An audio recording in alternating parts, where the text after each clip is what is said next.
The Young and the Restless Spoilers Thurdays. Full the 2nd of July 2026. Welcome back to the channel, my fellow soap addicts. Today is a beautiful, chaotic day to grab a massive cup of coffee, sit back, and dive deep into the absolute madness that is currently exploding all over Genoa City. We have so much incredible, frustrating, mind-boggling ground to cover today, and honestly, my head is still spinning from the latest developments. Let's not waste another single second and jump right into the drama, because we need to talk. I cannot believe Billy Abbott. I mean, I can because it is Billy Abbott we are talking about. But seriously, am I the only one who is just completely and utterly exhausted by this man's constant, uncontrollable need to self-sabotage? I am sitting here typing furiously late at night because my heart is just breaking for Sally Spectre right now. Jump right into the feelings, guys, because I am absolutely livid. Sally is out here trying to build her empire. She is dealing with the massive, overwhelming reality of a pregnancy. And what does Billy do? He completely torpedoes her latest business project. And for what? Because he can't get out of his own way. We all knew this was coming. We all saw the giant red flags waving in the wind the second they got back together. But watching it actually play out on screen, it is a whole different level of frustrating. Because think about it from Sally's perspective for just 1 minute. She has been through so much unimaginable trauma over the last few years. She lost baby Ava, a tragedy which she still deeply blames herself for. She has been alienated by the Newmans. She has had to claw her way back to professional relevance from absolute rock bottom. And now, she is finally trying to establish this new company and find her footing. She needs a partner who is a rock. A solid, dependable, mature adult who can support her. Instead, she gets Billy Abbott, a man who acts like a petulant teenager every time things get slightly complicated. I'm sorry, but Billy doing something that negatively impacts her project right when she needs him the most is peak Billy.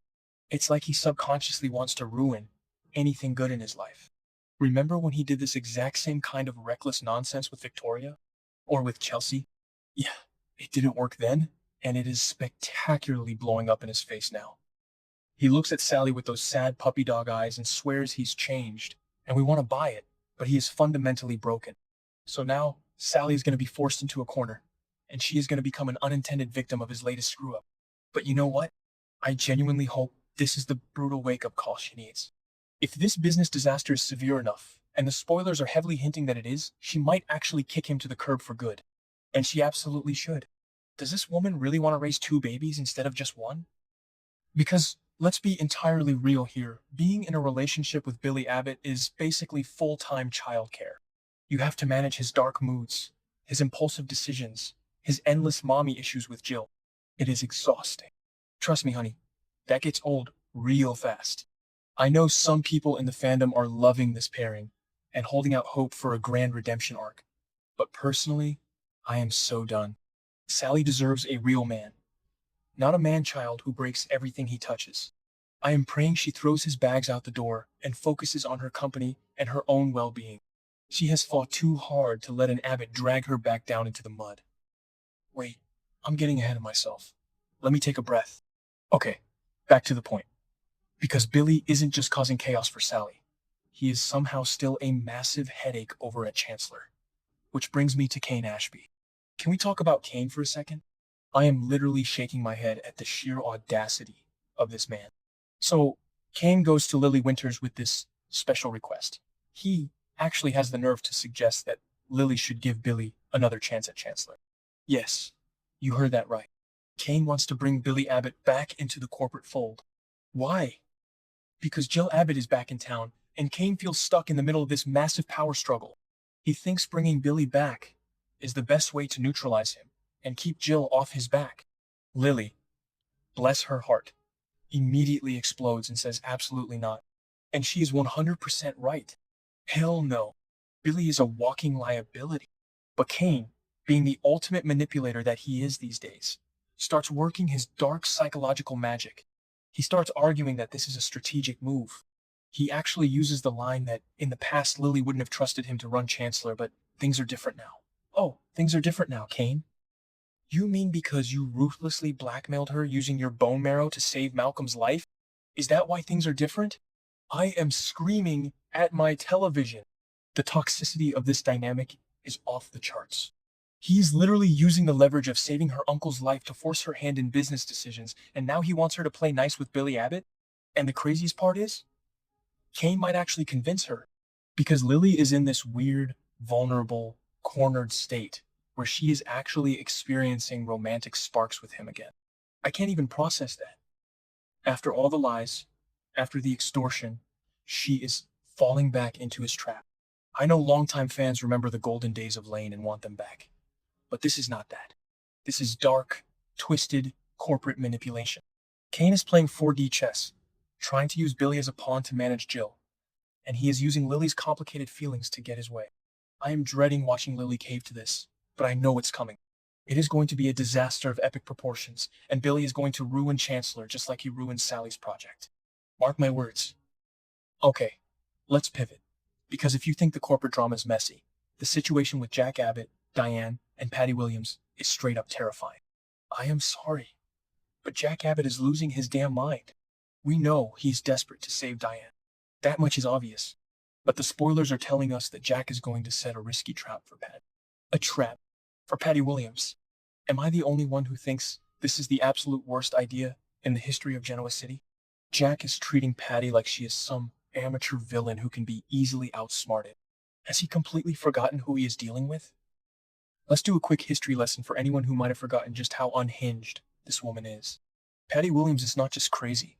She is a deeply calculating, highly dangerous woman. Remember when she poisoned Summer Newman? Remember when she literally got plastic surgery to look exactly like Emily Peterson and stole her life? Yeah, that is the woman Jack is trying to trap. Patty is crazy, but she is not stupid. The spoilers hint that Patty has been listening in on things, which means she probably has the Abbott mansion bugged. She probably knows exactly what Jack is planning before he even does it. Jack is walking right into a slaughterhouse, thinking he's the butcher. It is agonizing to watch, because Jack always does this. He always underestimates the women he has wronged. He thinks he can use his Abbott charm or his money to control the narrative. He thinks because they had magic on the yacht, he can just sweet talk his way out of this. But Patty doesn't care about money. She cares about possessing Jack. She is blackmailing him for sex, for crying out loud. She showed him a picture of Diane in a padded cell, and Jack thinks a little trap is going to solve this? I am calling it right now. Jack is going to make everything so much worse. His trap is going to backfire spectacularly. Patty's going to realize he is playing her, and she is going to punish Diane for it. Jack is literally playing with his wife's life right now, and he is too arrogant to see it. Which brings us to the woman of the hour, Diane Jenkins Abbott. Oh my God, you guys. Diane's scenes with Dr. Lawrence Markham are giving me absolute chills. She is locked in this bizarre, barred house, and she is trying to manipulate a corrupt psychiatrist. Diane is a master manipulator. We all know that.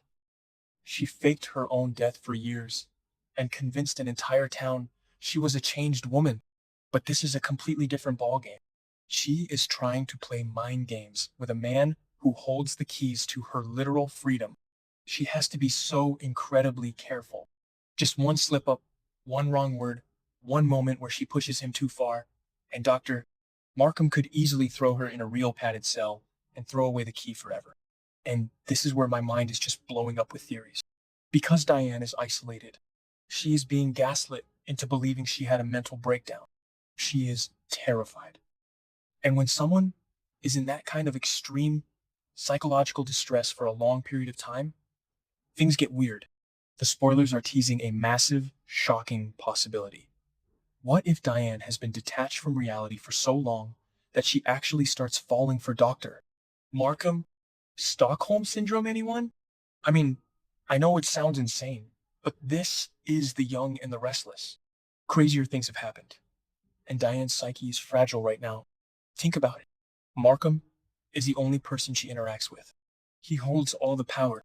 If he starts showing her twisted affection, her broken mind might latch onto that for survival. I am both completely here for this twisted psychological thriller and absolutely dreading it. If Dr. Markham turns out to be Martin Laurent in disguise, which, come on, the books by Alan Laurent in the room are a dead giveaway, then Diane is in bed with the devil. Literally. Can you imagine the sheer chaos if Jack finally manages to rescue her, only to find out that Diane doesn't want to leave because she has fallen in love with her captor. If Phyllis and Sharon find out Martin is back, they're going to lose their minds. But Diane being the one to fall for him, that is a plot twist I didn't see coming. It would be the ultimate tragic irony. Jack ends up sleeping with Patty Williams to save Diane, and Diane ends up falling for Dr. Markham. All their desperate actions would be for absolutely nothing. It is so dark, so twisted, and I cannot look away. The writers are really swinging for the fences with this storyline, and while it is frustrating as hell to watch these characters make such terrible choices, it is also top-tier soap opera drama. I need to know what you guys think. Are you as mad at Billy as I am? Do you think Jack's trap is going to get Diane killed? Let me know in the comments, because I am